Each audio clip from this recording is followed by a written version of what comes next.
Good afternoon. It's Monday, the 12th of December 2022, just after 1 o'clock. Welcome to UK Column News. Your host today, Mike Robinson, myself, Brian Gerrish, and we're delighted to be joined by David Scott, bringing us Northern exposure from north of the border. Apologies for that. And we're also joined by Mark Anderson from the United States. Okay, we're going to get kicked off with this.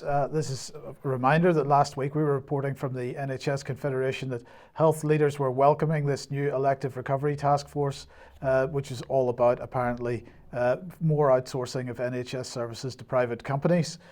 So this was the response or the comment from the Department of Health and Social Care that experts would focus on how the NHS can utilise existing capacity in the independent sector to cut the backlog. And of course, this is going to come at no extra cost to the NHS. Now, yesterday, Wes Streeting, who is the Shadow Health Secretary, was on the BBC. Well, he seemed to be agreeing with this policy, which seems unusual for the Labour Party. But anyway, here's what he said. We already have staff who do a significant amount of work in the private sector. I'm not talking about robbing Peter to pay Paul. I'm talking about dealing with the fact that there are empty beds available in the private sector. And perhaps worse still, we have a two-tier healthcare system in this country today, where those who can pay to go private and are seen faster, and those who can't afford to pay are left lagging behind. And I think that is deeply unfair. I would rather, as a short-term measure, use the private sector to bring down NHS waiting lists faster at no cost to those people who can't afford private healthcare, at the same time as putting the investment we need to make the NHS fit for the future. And that's what the last Labour government did. So, David, I don't know what your thoughts are on that, but I mean, what we should note, of course, before you comment on this is that, as he said at the beginning of that, he acknowledged at the beginning of that little clip, many of the people that are working for these independent providers are, in fact, already also working for the National Health Service. So it is exactly robbing Peter to pay Paul, in the sense that staff are going to have to come out of the NHS to go and fulfil those tasks in the private sector. So what do you think's going on here? Well, quite. Another politician saying, well, it's unfair. As Brian pointed out last week, childlike language doesn't really mean anything. Robbing Peter to pay Paul is the entire principle of government, because you can always be assured of the support of Paul. And there is no real analysis here of what the problem is. I spent a fascinating 3 hours on the train heading up from London on Friday with an NHS nurse discussing all of these things. It's not privatisation that's on offer, of course, because privatisation does not involve coercing the people who will use the service to use the service, or at least to pay for it. But that's what the government system does. It's all about choice. What this does is it takes the private sector and it gives it one customer, which is the state, and the people who should be the customers, the patients, they become the product. And that mindset tends to permeate everything. I find this not reassuring. I'd just add that last Thursday we put out a very interesting interview with UK Column and a gentleman called Duncan White, who was looking at some of these very points. He's got a lot of experience in the NHS and outside and around the NHS in the care system. And we'll do our best to get that interview up as soon as possible. People can see some of the points that he raised, including some quite surprising revelations about who has been driving policy inside the NHS. Also last week, Debbie Evans was talking about antibiotic availability and so on. Well, this is the Pharmaceutical Services Negotiating Committee, and they're highlighting the issue of antibiotic availability and the pricing. And this is what they're saying. Wholesale prices of many oral antibiotics have risen significantly owing to the surge in demand. This is as a result of Strep A, for example, and the ongoing supply disruptions affecting these medicines. As the majority of wholesalers are showing as out of stock on most lines, we're also hearing that some suppliers have significantly put their prices up this week for any oral antibiotics they do have in stock. Due to pricing issues affecting several medicines, including antibiotics, PSNC has applied for a record number of price concessions this month. We're very concerned that many contractors who are desperately trying to get hold of limited stock of antibiotics for their patients are paying inflated prices for these medicines without any certainty of their final reimbursement prices. And that's quite an interesting point, because some of the pharmacists are saying that they're losing £30 on every packet of antibiotics that crosses the counter at present, as a result of the fact that they're not getting reimbursement from the NHS for what they're having to buy from wholesalers. So, David, let's move on to COVID then, and Christine Anderson. Yes, this is a range of COVID stories I've got. There's a lot of this that's happening all the time. I just picked a few that I thought were particularly interesting. Christine Anderson, we've covered in the past. She's often excellent on these issues, and she is again here today. So she tweets here, so this is how they're playing it now. The United States government posts a study on their official website which concludes that adverse effects from mRNA injections are due to the stress caused by anti-vaxxers. They will really stop at nothing. And she's got an abstract here. She tweeted out the abstract of the paper. So it's talking about the problems that they're seeing at vaccination clinics.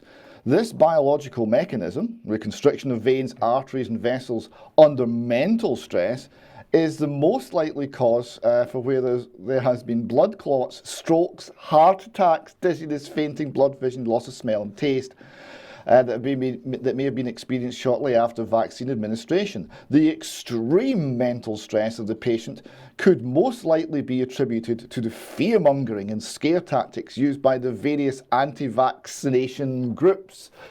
There are almost no words to describe the desperation of the lies that are coming out to try and explain why the vaccines are harming people. Right? This is simply hiding from the truth. It's gaslighting of the most blatant and unconvincing form. And very glad that Christine Anderson pointed that out. I'm going to say, David, this is something a lot of people have picked up on. I just add that, of course, you've used the phrase gaslighting. What we've got here is applied psychology, once again, by the state, which is inverting reality in order to confuse people. But they're not confusing people, and this is a beautiful thing. Now, we've got an example here. I don't think we've ever featured the Rangers Football Club annual general meeting before, so another first for the UK column. So this is well into the AGM, and lots of questions about football tickets and football performance. And then somebody stood up to challenge the board on their administration of the tyrannical government COVID policy. Good morning, my name's Billy. First of all, you've had some tough questions today. My question's a little bit different. Firstly, I want to congratulate you on delivering positive results for Rangers. As a board, Rangers got to the European Cup final. We won the Scottish Cup and we got into the Champions League. However, my question to all the board, apart from Michael, is can you really say, hand on heart, that you showed honour to your fellow human being in 2021 when people like me got a blue letter like this and did not comply with tyrannical instructions from the Scottish National Party? They implemented digital ID via coercion and you complied. People like me who have supported Rangers from a young age were not allowed to come into the stadium. We were outside like dogs. That was segregation, it was discrimination. It's been Can we move on to the next question, please? Mary, please.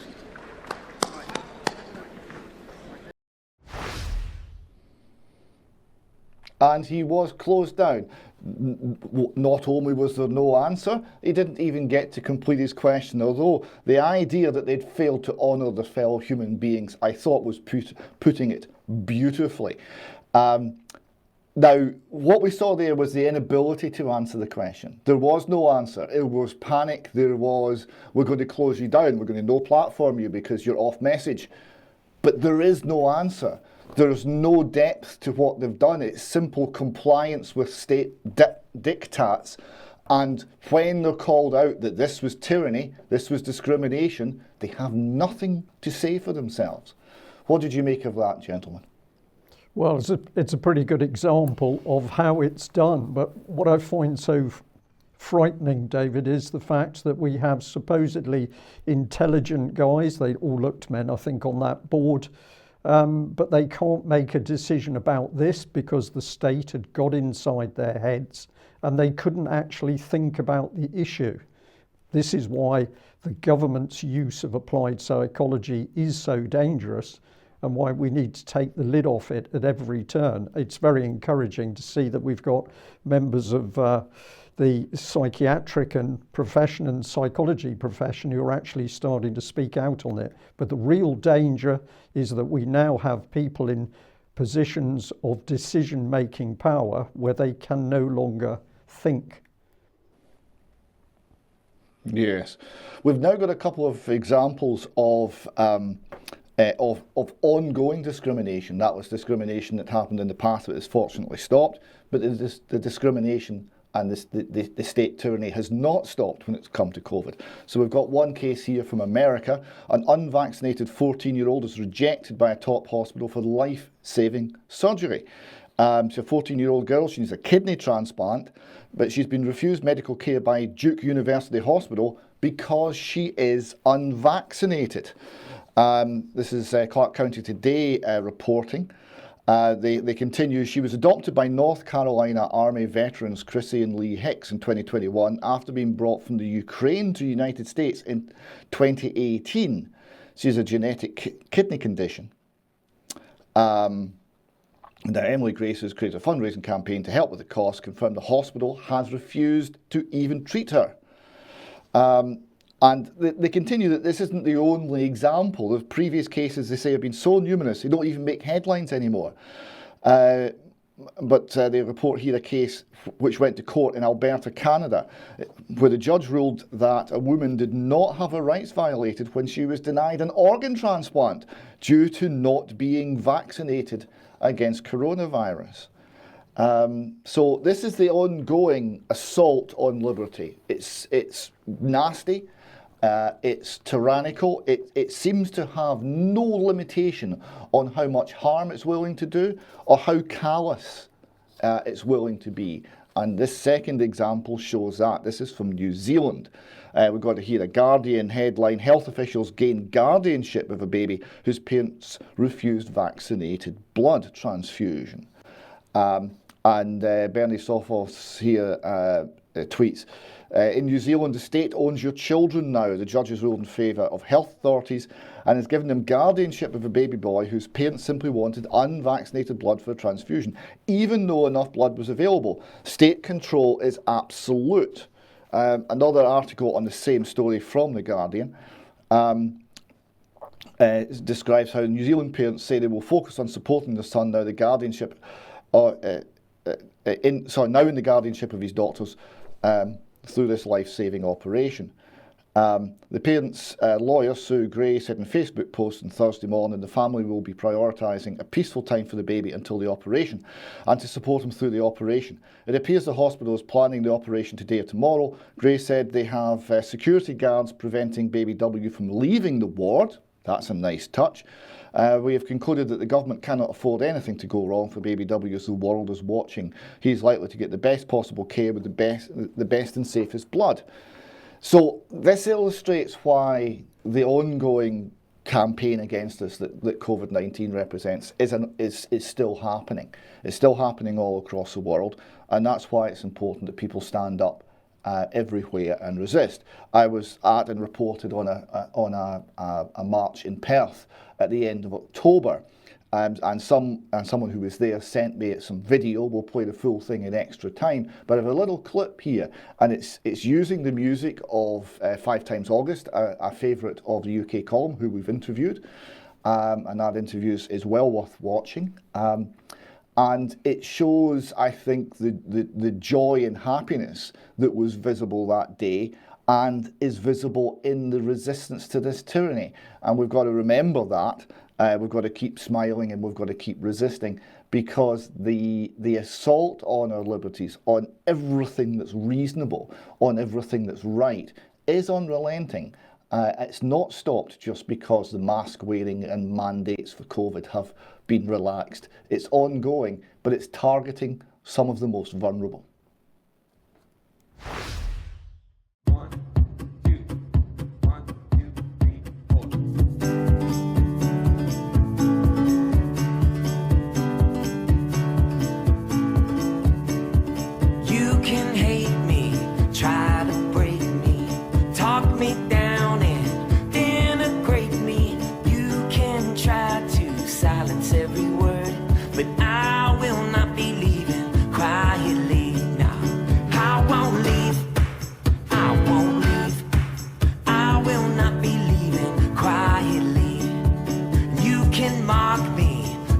Outsmart me, you can shame me and try to blame me. You can do your best to shut me up, but I will not be leaving quietly now.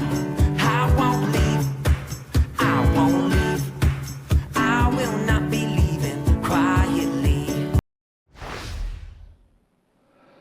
And that just illustrates how important it is for all these people who came out, the people who make the videos, the people who made the speeches, one of whom Brian's going to be interviewing in the new year, and people like 5 times August, Brad Skistimus, who make the music. Everyone's making a contribution, and it's a lovely thing to be part of. Okay, thanks for that, David. And I would just bring this up on screen. This is Vanessa Beeley's article just published on the UK Column website on the euthanasia programme in Canada. Headline is Canada's expanding euthanasia laws making the unthinkable thinkable again. So let's just take a couple of quotes from this. In 2016, Canada, with Justin Trudeau's administration in office, passed Bill C-4 legalising medical euthanasia and physician-assisted suicide, together referred to by Canada public bodies as medical assistance in dying, or MAID. By November 2020, more than 19,000 individuals nearing end of life had been voluntarily euthanized. It goes on to say, in March 2021, the law was amended by Bill C-7, which permits assisted euthanasia for patients whose death is not reasonably foreseeable. In 2021, it's estimated that more than 10,000 people were assisted in killing themselves in Canada. And then another quote here, in the case of Amir Farsood, has shocked Canadians into questioning the expansion of assisted dying into the realm of mental health, especially in the current unforgiving economic conditions globally. So, you know, we're seeing the slippery slope here. As I remember a number of years ago, whenever the discussion of euthanasia was being brought up in the UK politics, that, well, don't worry about it, it's only going to be in very specific cases, it's only going to be in the case of somebody who's really at the end of their life, that they're absolutely able to make the decision for themselves and so on. Whereas in Canada, we've seen this law passed over a number of periods of time, over a number of years, and we've seen that initially it was exactly as expressed in the UK, but then they expanded it to include people that maybe had made a decision in the past but were no longer actually considered competent to make a decision now, but they could still be killed. And now they're including people that aren't foreseeing the end of their lives, and now they're including people with mental health issues. And in fact, in that article, there's an instance, and I'm sure there are many more, of someone who was making the choice between being homeless and being dead. And in Canada, this is just going off the charts. In fact, I think I've got that one here. Sorry, I've missed one here. Let's bring that on. The Canadian Federal Expert Panel on the application of MAID for mental illness has recommended mental illness be grafted into the MAID framework. It's just incredible how quickly this is moving and how many people are being killed by it. It is, Mike. Later in the news, we're talking about another subject where there's been a clear policy operating throughout the whole government structure, swallowing up huge amounts of money. What we've got to do is come back to who were the individuals who created this policy, who were the individuals that enacted the policy. It's not governments doing this ultimately, it's men and women in rooms who are making these decisions, and those individuals need to be identified and held to account. I think this is a fundamental point. But we'll also say that we know for the UK column audience, many of these topics are very challenging, and a lot of people find them difficult subjects to listen to read. but we're reporting reality. This is what is happening in the world and in UK, and if we're to deal with it, we've got to stand up and grip these subjects. Well, let's move on to more death and destruction. Of course, if we have governments that are prepared to carry out euthanasia on its own citizens, war overseas by proxy is no problem at all. We've got a little video clip here, which I'm just using to highlight the style of the war in Ukraine. Much of the fighting is in built-up areas, but in many cases, it's men trying to hide in ditches or in tree lines with a few armoured vehicles that are being taken out very quickly, particularly if there are drones in the air. And we can see the horror of this situation where armoured vehicles are destroyed, and you can see the men very clearly on the ground around them. This is happening largely as the result of Russian weapon systems, but Ukraine also operating drones in this way, and men being killed on both sides. But of course, the story which the West is really not sure how to frame concerns Bakhmut, and this is where the bulk of the fighting at the moment in a built-up area is taking place in Ukraine. So the Telegraph with an interesting headline here: inside Bakhmut, the strange and senseless death trap draining Ukraine's tired army. So that's the headline, but if you read the article very quickly, it's spun as though the Ukrainians are mowing down thousands of Russians who are charging in useless attacks against the Ukrainian positions. But in fact, something else is going on. If we can just pop that one on screen. Just want to bring this comment in here. The Telegraph is clearly confused because in the headline it describes what is really happening. It describes a death trap draining Ukraine's tired army. But it's clear when we look at the article itself, the Telegraph can't understand what's happening. If we get into just part of it, and we'll just highlight here, it says some conflict experts say Russians' obsession with the city has become nothing more than a ploy to drain Ukraine's armed forces of their limited resources. So something is going on in this city. The Ukrainians don't want to let Bakhmut go. The Russians are clearly want to take it. But we've got conflict experts who are confused because it appears it's doing nothing more than draining Ukraine's armed forces of their limited resources.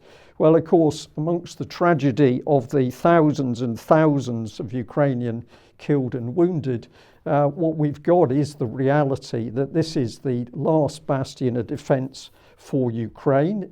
If Bakhmut falls, it undermines the whole Ukrainian defensive line. And the Russians are in no hurry to do this because at the moment they are simply drawing in thousands of Ukrainian forces and reinforcements, and they're killing them. And so the Telegraph doesn't want to talk about the reality of what's happening on the ground. We've got to go to social media to actually have a look. And of course, if you look at any area across Ukraine, the first thing you can see is the thousands and thousands of artillery shells. Those artillery shells are creating the deaths. Russia is firing 9-1 in a ratio to the Ukrainians, and yet US, UK, NATO and EU dare not mention the Ukrainian casualties. And the reason, of course, is that those casualties are so high because Ukraine is losing the war. What the West needs to do is stop the war. Let's look at this little clip. We've shown thermite or phosphorus, as some people claim it is. We don't know, but just to show the sheer horror of how troops are being cleared out from tree lines and amongst small built-up areas. Let's have a look at this video clip.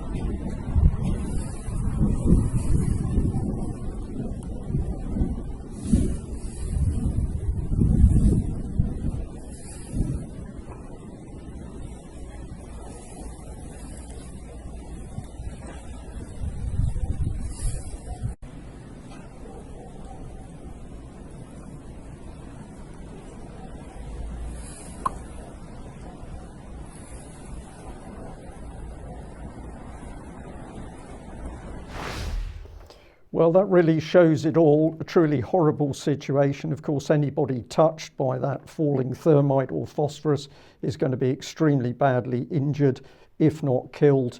But of course, this is huge areas now being laid to waste. But at the moment, nobody in the West wants to stop the war because the war is good for the ultimate agenda, which is supposedly regime change in Russia.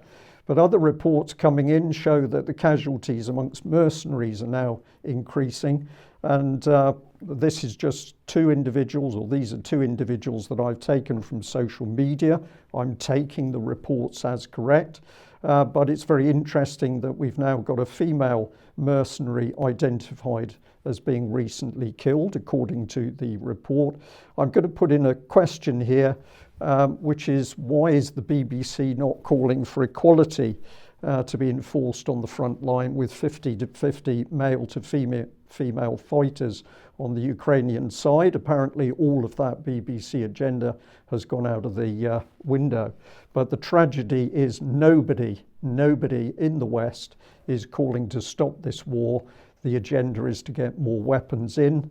And if that's not bad enough, we've now got Britain boasting that it's going to be setting up a new fighter with the support of Italy and Japan.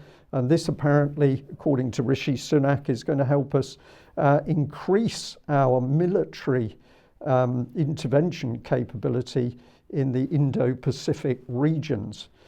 So no sign of backtracking on anything other than war is good, and we need more, Mike. Yes, indeed.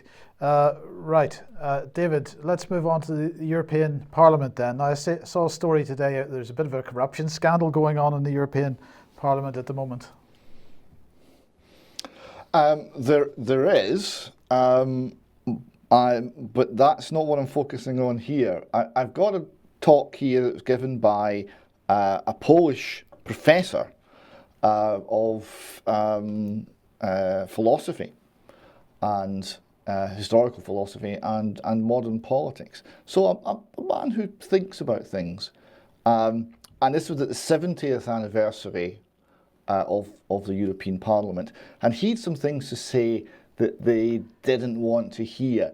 This speech, only 2 minutes long, is fascinating. The reaction of the parliamentarians, equally fascinating. Madam President, Prime Ministers, 2 minutes of truth, of bitter truth. And the bitter truth is that the European Parliament has done a lot of damage in Europe.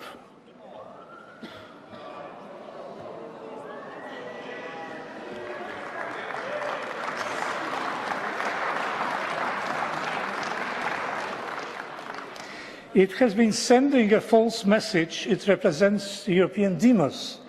There isn't, and there won't be, any European demos. The Parliament infected Europe with shameless partisanship. And the infection became so contagious that it spread to other institutions, such as the European Commission.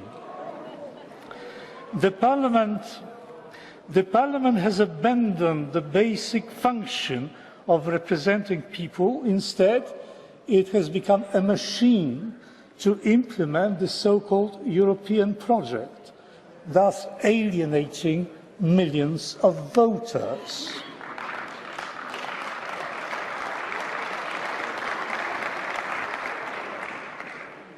The Parliament has become a political vehicle of the left to impose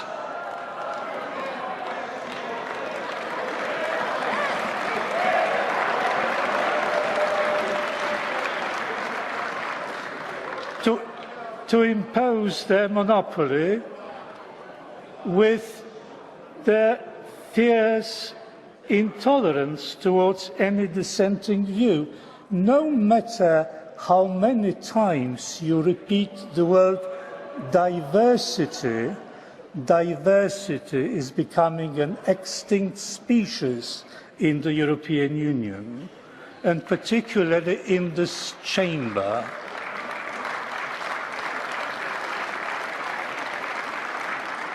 The Parliament is a quasi-parliament because it rejects the essential principle of parliamentarism, namely accountability.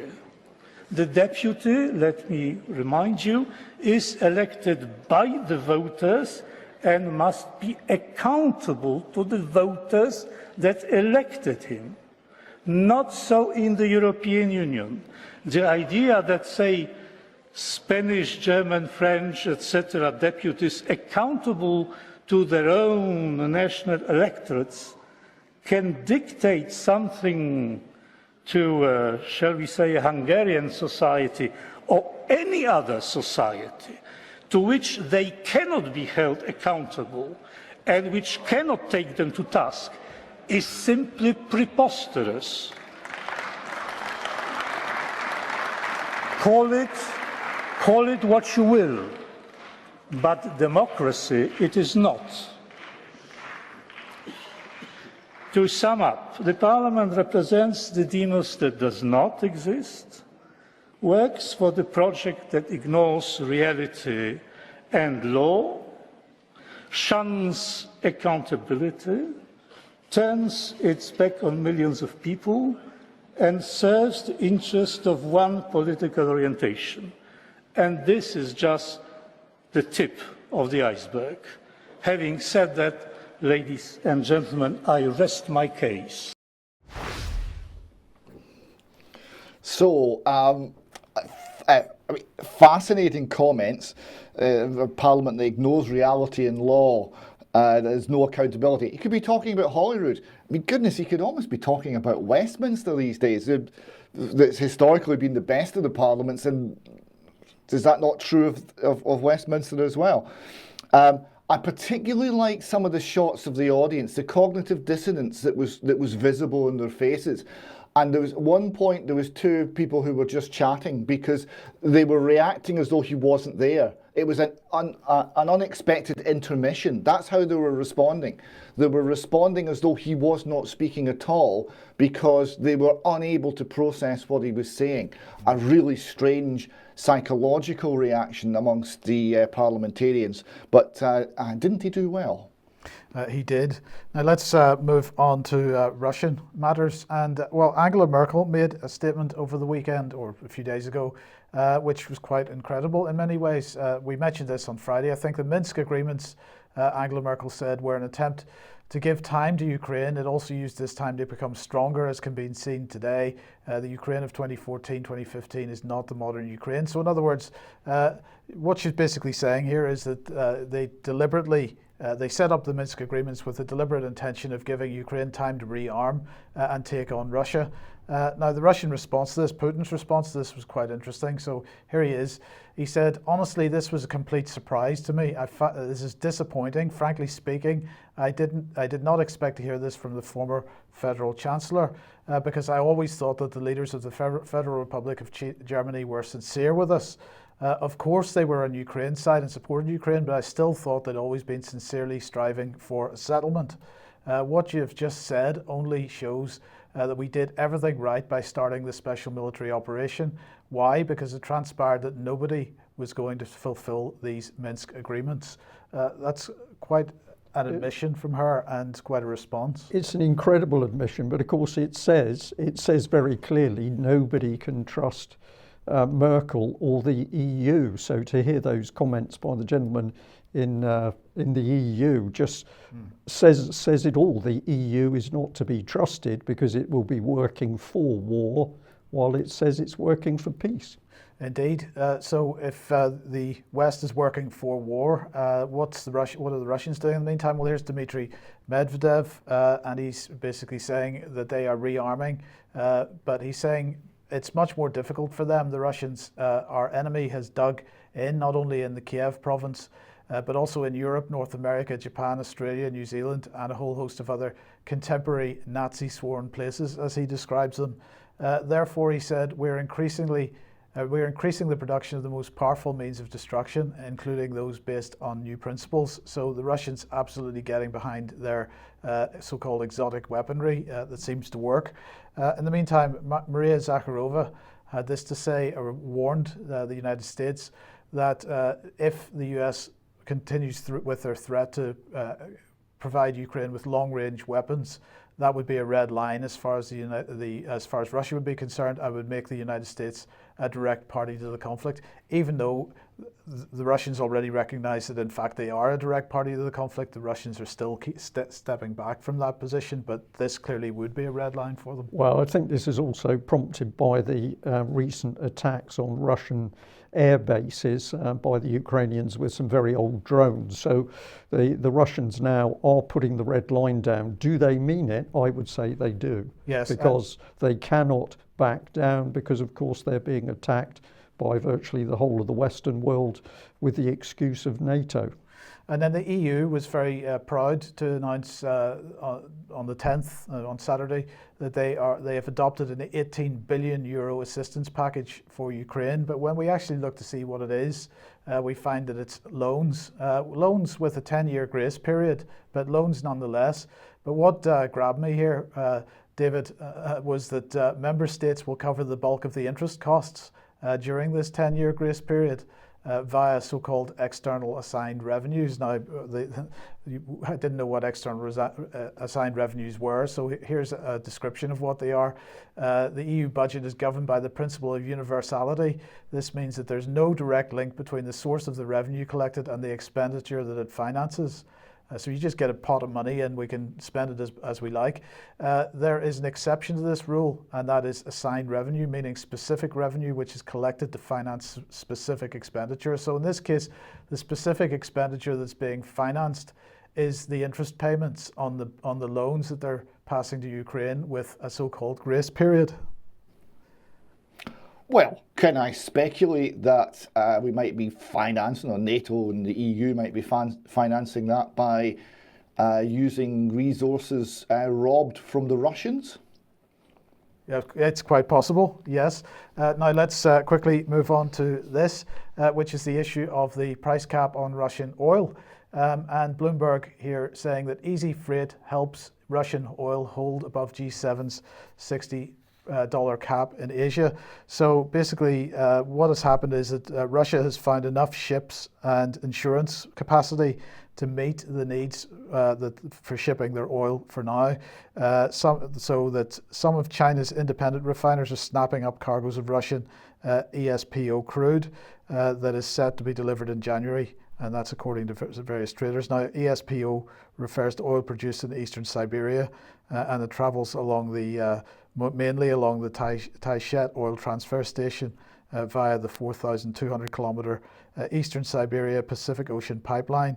It ends up at Kosmino port and then is shipped from there, but they seem to be finding enough ships and insurance to now it's not a massive amount above the cap. I think it's $67 or $70 or so, but nonetheless the cap is breached.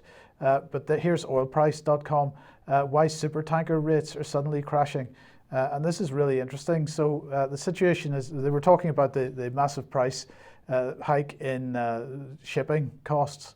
But they're saying that the situation is now reversed with supertanker rates plunging sharply. According to Bloomberg, ships capable of hauling 2 million barrels of crude oil are now earning about $38,000 a day, down 62% from just weeks ago, after OPEC Plus cut production and reduced releases from US reserves lowered some seaborne volumes. Now, of course, the OPEC Plus production cut was directly caused by the $60 price cap and the response to that. So what we're saying is that as soon as that price cap was imposed, the cost of shipping collapsed because there are too many ships available.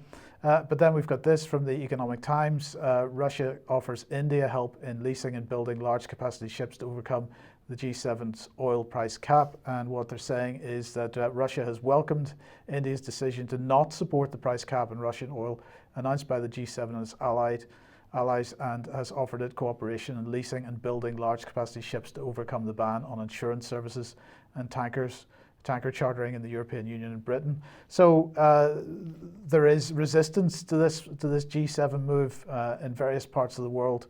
Well, what can we say?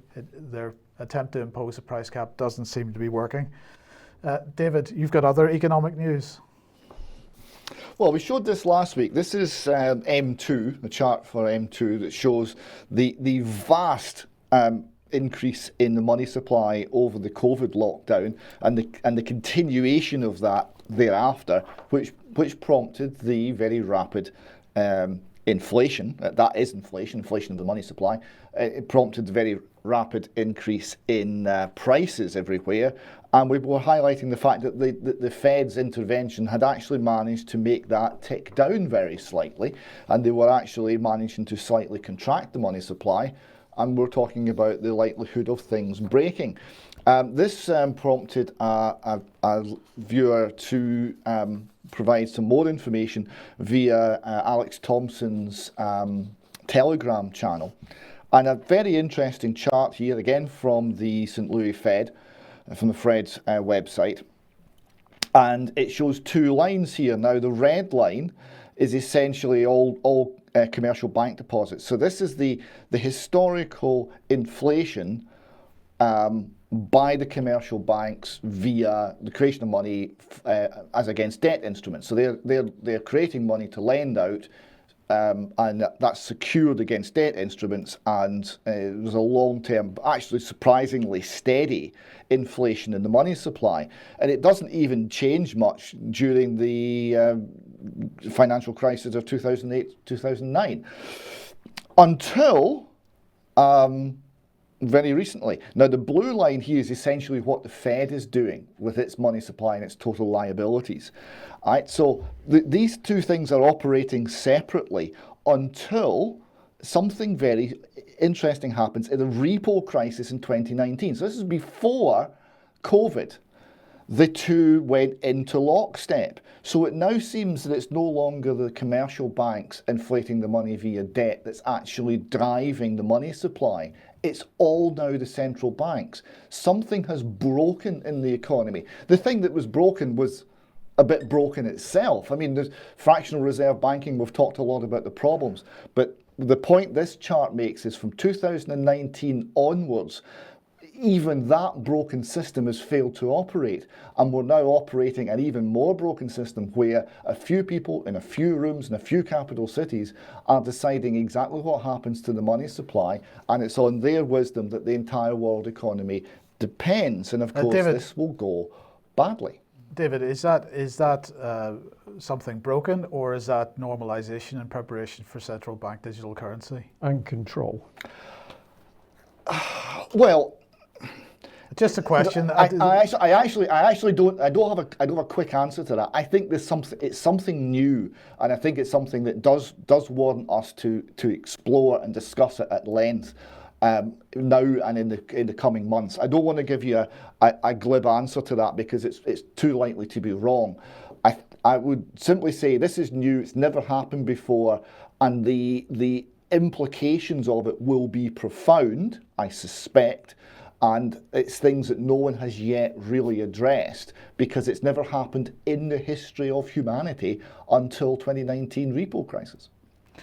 Yeah, okay. And what's going on with interest rates for the Bank of England then? Well, now, remember, if you cast your mind back to, 2 weeks ago, everyone knew what was happening. We're going to raise interest rates. We're going to keep raising them. We're going to conquer inflation. We're absolutely determined. There's no change. We're not even thinking about a change. Don't suggest there's going to be a switch in our policy. Everything's determined. Well, not anymore. So there's now a four-way split on what to do with interest rates, and we seem to be talking about, well, we might put them up by 0.5%, we might put them up by 0.75%, we might not. There's lots of different ideas floating around the Bank of England. Nobody knows. Now, one of the reasons nobody knows is what they've done is they've put interest rates up from zero, and it was the zero interest rates, the free money was supporting asset price bubbles all over the economy, dislocations all over the economy, and it was inflating asset prices to the moon. As they started to put the interest rates somewhere halfway back towards normal, let alone high enough to actually tackle the inflation, they of course started to crash the asset price bubbles. And here we see the Guardian of all newspapers, bemoaning, that the UK homes have come down 2.1% in value in a month. 2.1% of an average price of £360,000. It's quite a lot of money. So people might work out how much they've lost in the last month and consider whether they should be buying any houses in the near future. And we've got here Mortgage Solutions talking about the same thing. Now, the bank rate is to fall. Now, we're raising bank rates. I want you to remember, we're raising bank rates because we're going to conquer inflation, because that's our goal, okay? We're not having any turning. But the Mortgage Solutions and Capital Economics are reporting that in 2024, bank rates are going to come down more quickly than expected, because by then we'll have solved all the problems, obviously. And they'll basically have to pull the interest rates back down in order to stimulate the economy. So the pivot's already being discussed. All that remains to be seen is the date. And they're talking, Capital Economics said, a 12% fall in house prices. 12% of 360,000 is how much? 12% fall in house prices next year will dent consumer confidence. That is understatement of the year.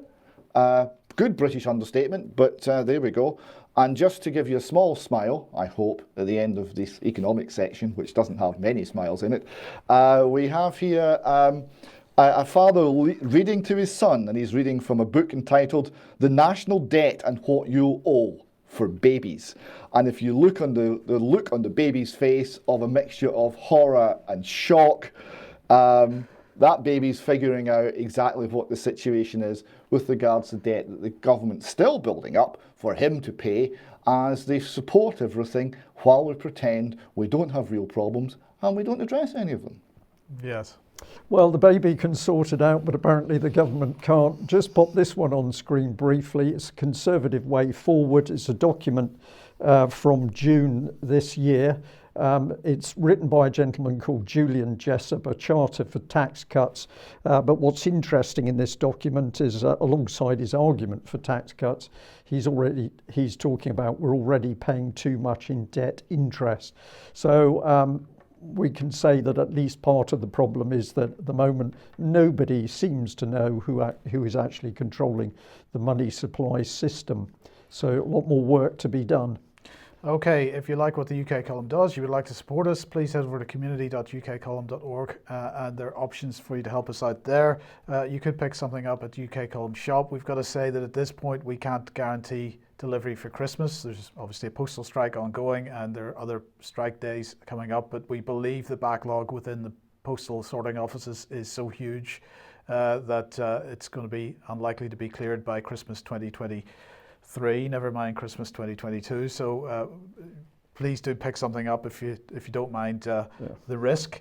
But also please share any material you find on the various platforms.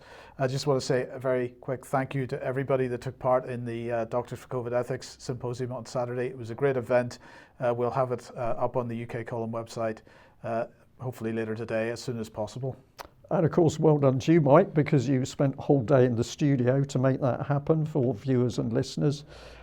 So well done. It was really good. I just picked up in particular on this gentleman, Philip Cruz, who was talking about the legal case in Switzerland. And I thought that it was wonderful how clearly now people are beginning to pull apart the official narrative. So this was a summary of all evidence, which shows an intent to harm. That's the case being put forward. And look at the little subheadings: toxic by design, no safety, no efficacy, bad manufacturing, malignant policy worldwide. And that was just part of the evidence put forward. If you want to see more on that particular criminal complaint against Swissmedic, you can go to the web address on screen now. And David, just a reminder of a couple of Scottish events. Well, one Scottish event and one UK Column event. Yes, so the Fornethi conference is arranged for Sunday, 22nd of January. We're still having to talk to the ladies on whose behalf we're arranging this to get some of the details worked out, but we will be back to advertise that in more detail shortly. We're also hoping that Brian Gerrish will be joining us in Scotland that weekend, and we're looking to organise an event, a UK Column event, on the Tuesday following. That'll be the 24th. and more details on that to follow. But if you want to come along and have a chat with Brian, heckle Brian, complain to Brian, or give him a big hug, all of these things are possible. And we've also got an event this Thursday on the 15th, 4:30 to around 9:30. This is a seminar on education, not indoctrination.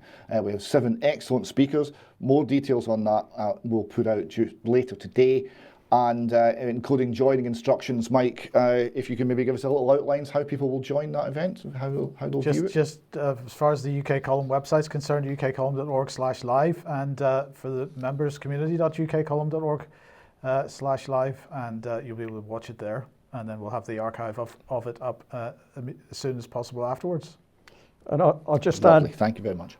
I'll just add, David, if you'd like me north of the border, you better get the thermostat turned up before I come over the. Before I come over. It's called Woolly Knickers, Brian, and they will be provided. Okay. Right, okay. We'll see about that. Now, on Friday's Extra, Vanessa covered the issue of sanctions in Syria and really was appealing for everybody to get involved in helping to lift those. This is on the front page of the UK Column at the moment, the excerpt from Friday's Extra. We want that shared as far and wide as possible, please, and encourage everybody to get involved. It is just incredible how serious things are for people in Syria at the moment, while everybody's talking about Ukraine and forgetting that sanctions have been on that country for 11 years now.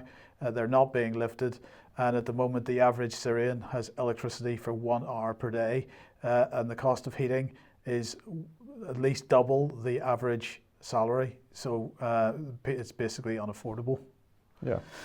Right, let's finally bring Mark Anderson onto the programme. Welcome to the programme, Mark, and we're going to be talking the global cities, because the global cities movement appears to have a bit of new momentum. Oh, it certainly does. Not only new momentum, but kind of a new approach. To briefly recap recent history, I started covering this in 2015, 2016. It's one of my main issues that I cover. And at that time, the Chicago Council on Global Affairs, the Chicago's version of the CFR, was just having one meeting a year, the Forum on Global Cities. Then the influential Pritzker family got involved. Now it's called the Pritzker Forum on Global Cities. They're a noted family where Pritzker is the governor of Illinois. And now what they're doing is they're spreading this out among NGOs and philanthropies and the scientific community, academia, et cetera, and kind of having a multi-pronged approach throughout the entire year. Various articles, projects, many small webinars, different things like that, as opposed to one big event. And a lot of it is based on, and I'll talk more about this later, what's called world society theory. Now, this is a fairly new term that's come up in the lexicon of the global cities movement. And world society theory, get this, this is important, is a theory of transnational interaction and global social change that emphasizes the importance of global institutions and culture in shaping the structure and behavior of individuals, organizations, and nation states around the world. So nation states, individuals, and organizations are being shaped by world society theory that these different entities are engaging in. So they're really trying to get this behavioral modification going about climate change, just like they've done about COVID and so many other bellwether issues. And what you're showing here is the one of several postings at the council's website, the Chicago Council on Global Affairs. Better City Network data empowers climate action from below. Moving on, there's an explanation. Cities are key factors in the fight against climate change. Progress made in data collection on city involvement in global governments is crucial to their success. As the annual United Nations Climate Change as the annual United Nations Climate Change Summit winds down in Egypt, amid shortcomings of multilateral diplomatic action and calls to attend to a deepening global environmental catastrophe, a group of international actors stands out again as against the grain: cities.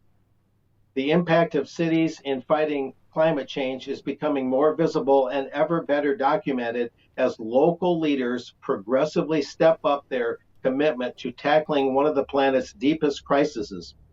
Crucial to this story is progress over the past decade made in data collection on city involvement in global governance. And again, based on world society theory, where nation states are not in control but are being modified.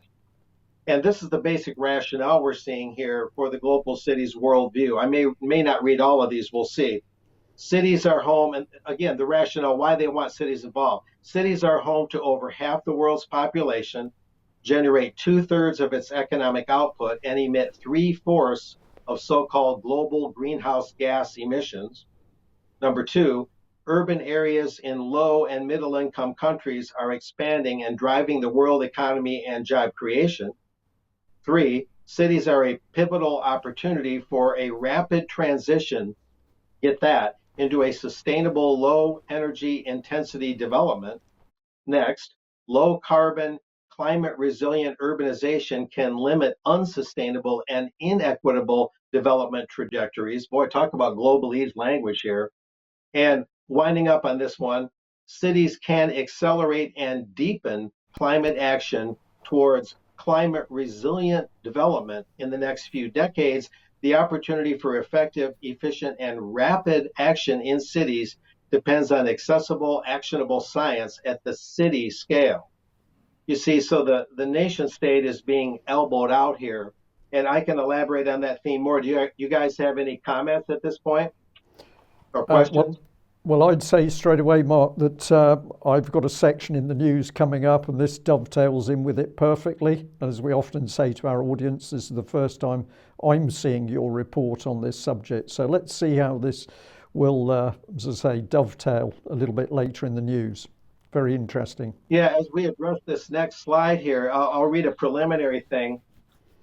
The past 3 decades have seen the formation, and this is important too, of transnational municipal networks, or TMNs, or organized coalitions of local governments, you might call them, that enable cities to improve their individual capacity to address global challenges such as climate change.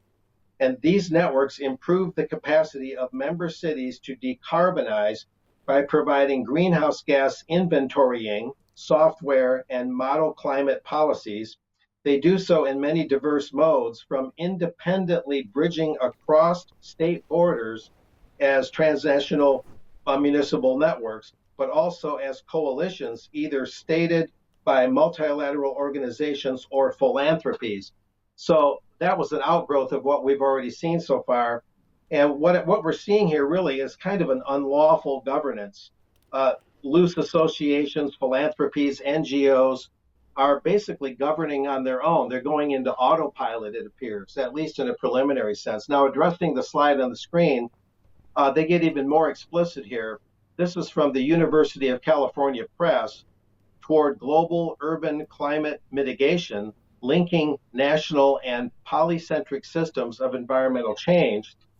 And it goes on to say, as we move on, most research on global environmental change focuses on the national level, but the increasingly significant role of cities worldwide in climate change governance necessitates a global scale understanding of urban environmental change. Moving on, this study explains how greenhouse gas emissions reduction in 330 cities across 48 countries is affected by diffusion of normative expertise and political economic forces, specifically polycentric systems comprised of environmental management consultancies and environmental transnational municipal networks, there we are, facilitate expertise transmission to cities, facilitating urban emissions reductions. Boy, the globalese is thick here. This expertise is diffused globally, this is important, in a normative process explicable by world society theory, there it is, but these polycentric systems bypass national governments in a direct global to local transmission of expertise.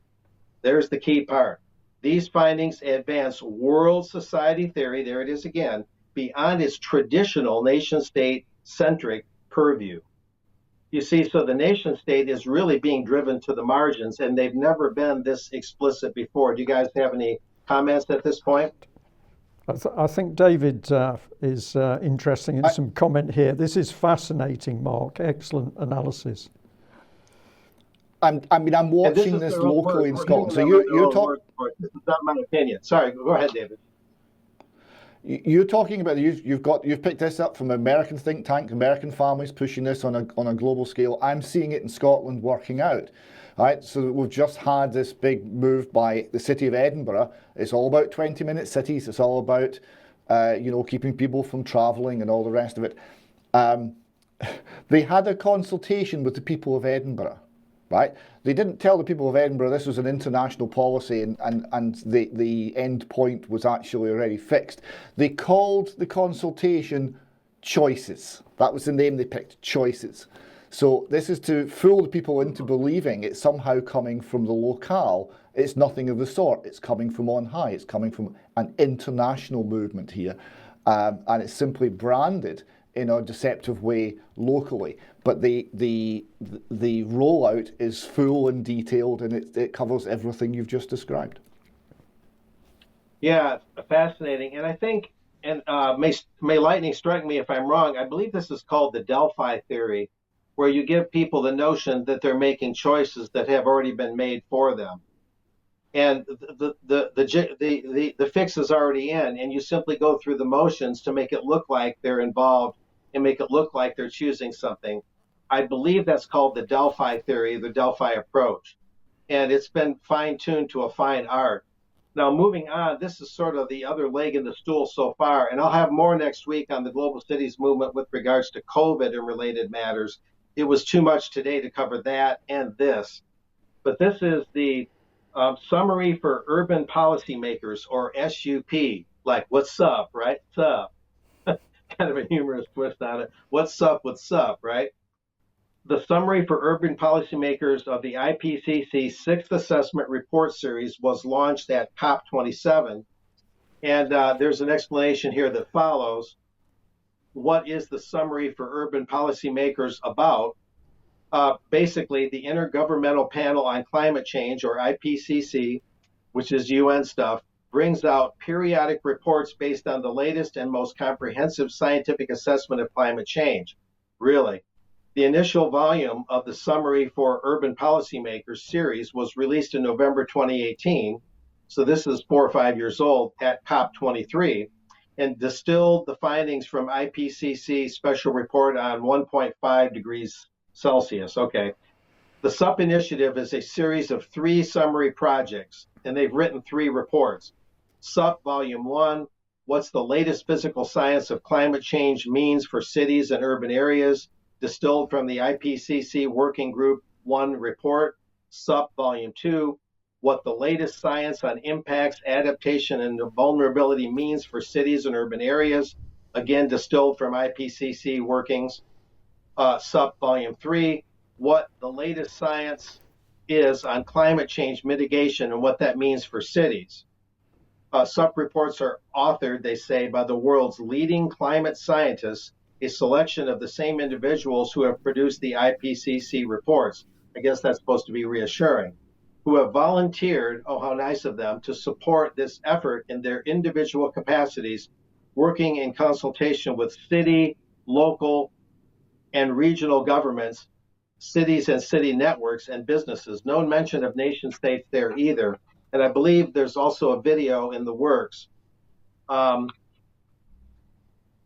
There's one other thing here, SUP Volume 1. It describes Volume 1 out of those 3 volumes a little more closely. I probably don't need to read this real in detail, but this one says, SUP Volume 1 offers a concise and accessible synthesis of IPCC Working Group 1 material for urban policymakers.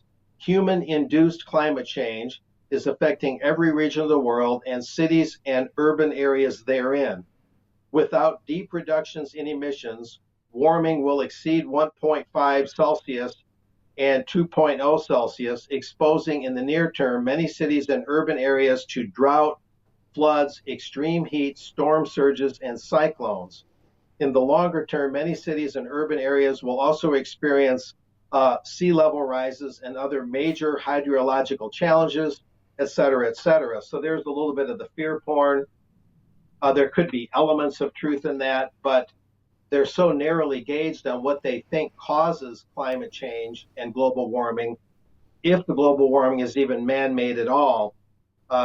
They're so narrowly gauged that it's very difficult rather to tell where they're accurate, maybe in individual instances, and where they're not. But there's a video here that I believe is on tap that really kind of puts the capstone on where they're going with this.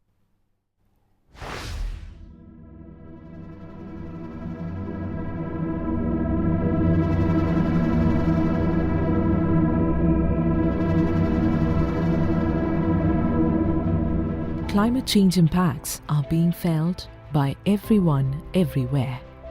With rapid urbanization, cities in particular are already becoming sites of human distress.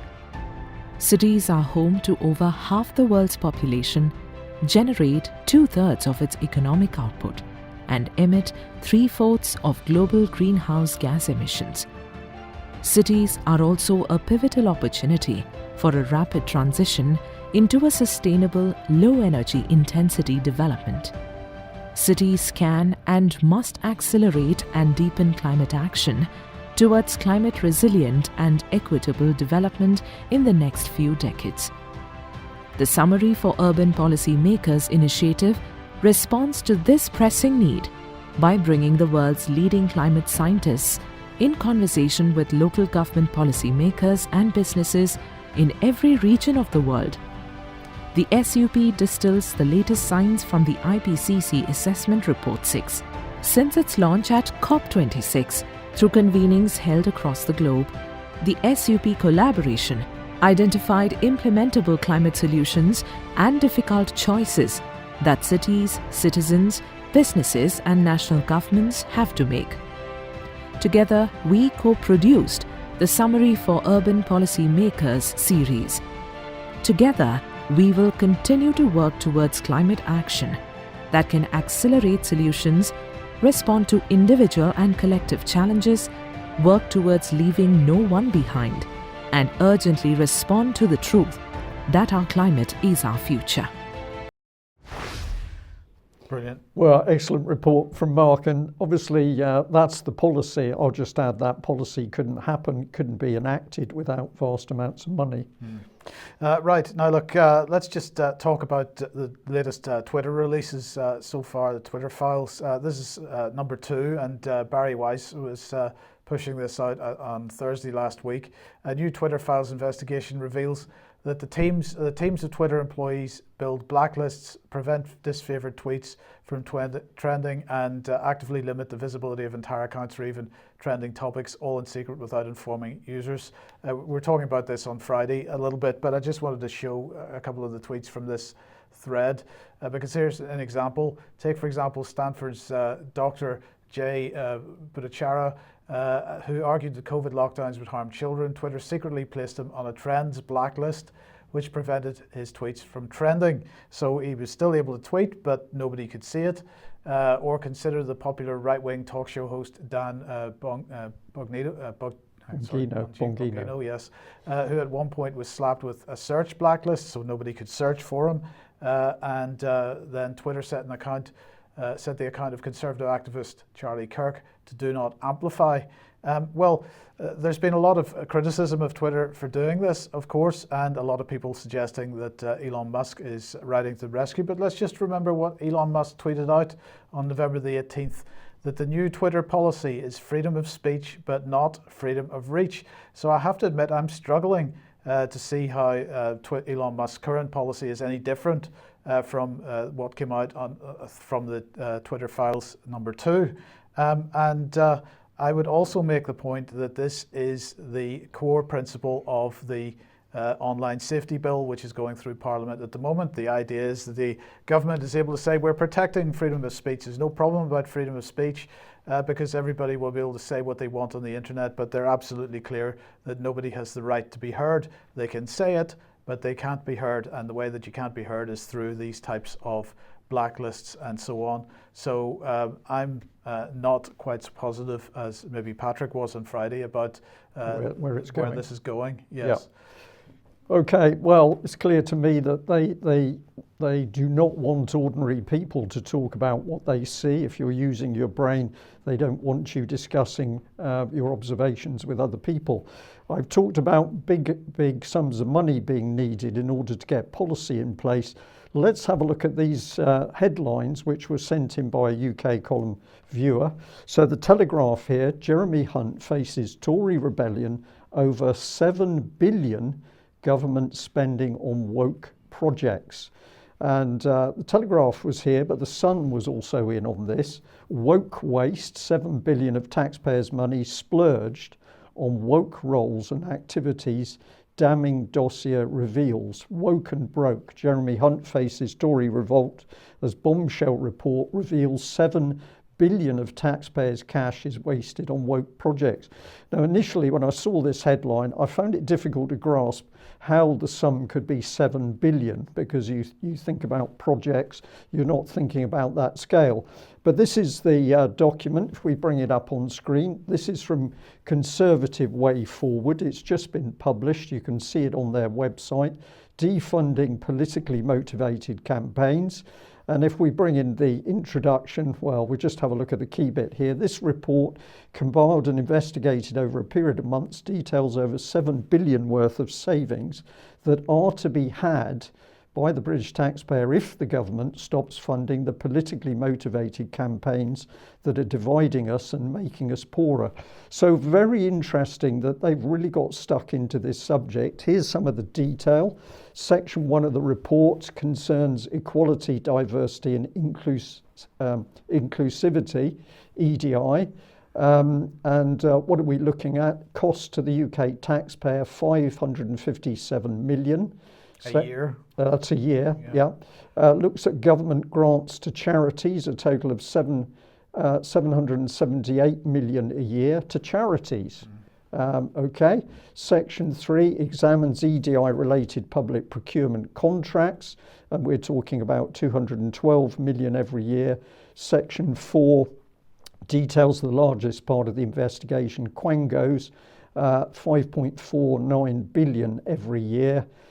These items are costing the taxpayer over 19 million every single day. And it goes on here to look to talk about freedom of information requests, 6,000 of them put into public authorities. So some of them central government departments, some devolved local councils, universities, schools, health boards, armed forces. So it really does appear that they've done their homework in this. And if we go through the document very quickly, people can, as I say, go and see it in detail for themselves.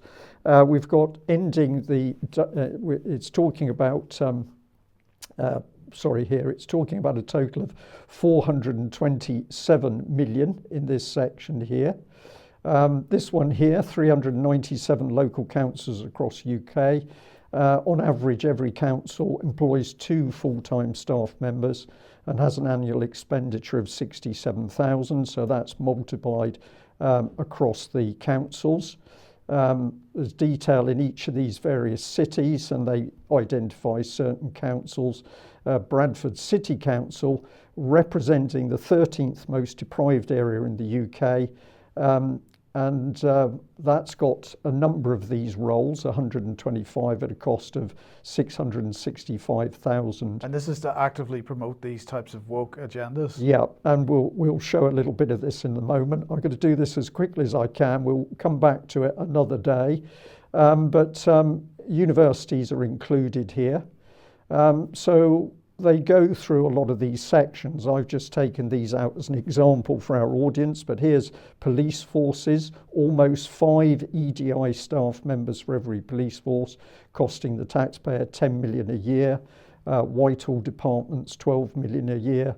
150 million a year here when you consider British productivity as a whole, where we're losing days by putting people on these equality, diversity and inclusivity training courses. A lot of money disappearing out. They give case studies of where they've investigated charities, and this one is particularly interesting. It says, however, charities are directing more and more resources towards politically motivated campaigns which offer no productive value to the taxpayer and which create unnecessary division and toxicity in our political discourse. I thought it was illegal for charities to pursue a political agenda. Well, I'm going to use a stronger word a little bit later, but this is part of what they looked at here. Between 2017 and 2021, the government has handed 203 million to charities that have vocally and vociferously criticised the government's plan to process illegal immigrants in Rwanda. 203 million. This is only part of what this document's talking about. And this goes on to talk about the huge procurement contracts going out. 30 million by NHS England, 10 million NHS Confederation, 9.4 million DEFRA, 800,000 General Medical Council. This is all for EDI training, which is not really going to help anybody at all. More details here when we're looking at local authorities. 500,000 disappeared, 227,000 disappeared in these sorts of courses. So vast amounts of money. And Quangos are also in there, and they say they're responsible for handling 265 billion of money associated with this sort of training every year. Higher education is involved. And we've got advanced higher education receives 14 million in public money from universities procuring its services. Now, there was a quote from this lady, Michelle Donnellan, the former education secretary. She said she's describing the scheme as a dangerous initiative that undermines scholarship, divides our society, and undermines the global standing of our university system. And I think now we're homing in on what this is really about. But have a look at the Arts Council of England, which parade themselves of upstanding in what they do for the culture of this country. 642 million they're swallowing up at the moment. And here it's talking about 196 organisations that they're involved in can be identified as politically motivated.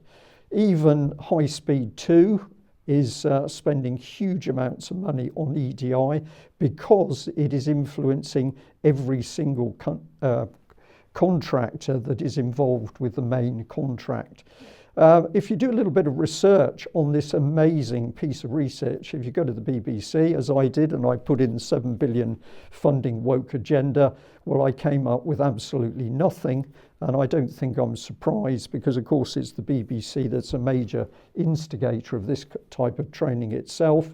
But my criticism of the report is this. There are certain key questions that Conservative Way Forward didn't ask. The first, I think, is which department or departments are responsible for the EDI policy, which ministers are responsible for this policy, which civil servants are responsible for the EDI policy. And when we see this lady making her statement, I think she's underselling what's really happening, because if we're spending this amount of money to destroy the country, we're talking about treason. Okay, David, any thoughts on that? Well, it was a very good report. We're seeing this everywhere, and it's been very clear for years that it is being funded centrally. It's funded through the government. The attack on our society is state-funded. Right? Now, whether actually identifying who makes the decisions is actually much more difficult, but the funding is very clear. And we've seen, for example, the introduction of the whole LGBT agenda into Aberdeen City Council was one that I looked at, and they just hired an activist. They hired someone whose entire life was pushing this particular political ideology. They put him on salary and gave him the job of teaching the teachers how to teach. And then it permeated through. It wasn't external. and it wasn't individual people being convinced by the argument. It was done centrally by the council, and they put the man on salary. They paid him to do this. So we are, through our taxation system, we are paying for the demise of our own society.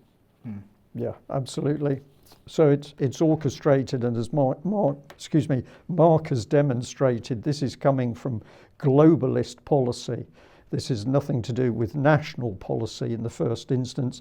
And indeed, somebody in our chat box earlier in the news pointed out that the policy which is corrupting the children that the mothers in Wales have been protesting about, ultimately that policy comes back to UN UNESCO policy.